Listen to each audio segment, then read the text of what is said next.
Hi, my name is Andres Flores. That is me, and I'm going to show you about the 1930s.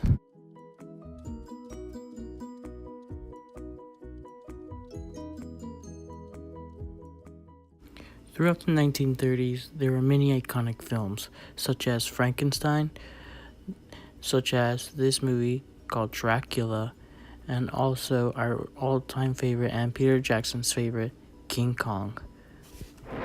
It's alive.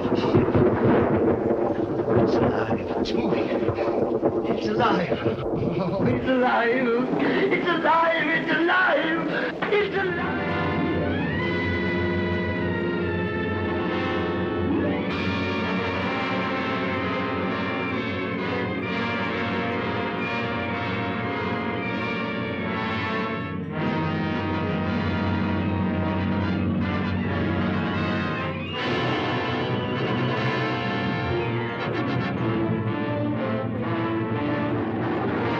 Some pretty good stuff and also amazing special effects.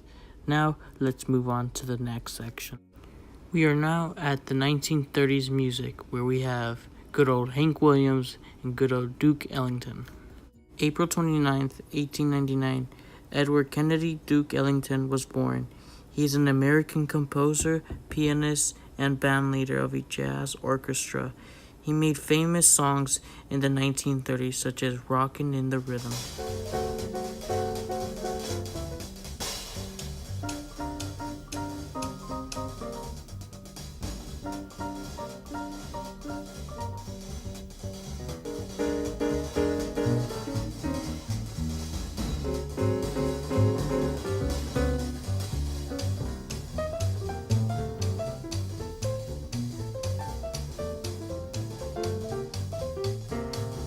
September 17th, 1923, Hank Williams was an American songwriter and singer. He has made many good songs, like the iconic Lovesick Blues. But I'm nobody's sugar daddy now, and I'm lonesome. I got the lovesick blues. A round of applause for Dave for being our next yodeling boy. Now we move on to the next section.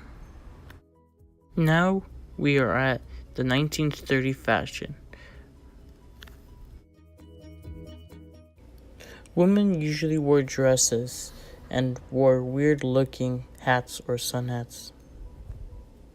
Men usually wore suits, or they would wear fedoras or with no hat, and they sometimes wore oversized coats in the winter.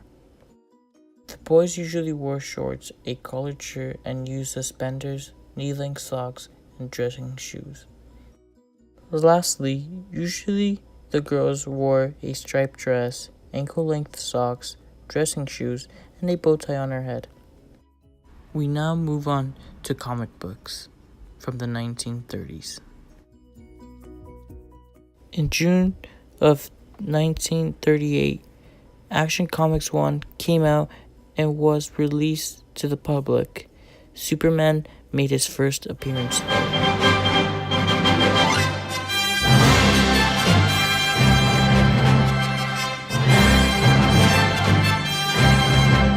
And that concludes my Decades project from my amazing movies that I love, that are King Kong and Frankenstein, and my favorite song, Lovesick Blues, and to my favorite superheroes such as Superman. They are all amazing to me, and this wouldn't have happened if everything was going on in the 1930s.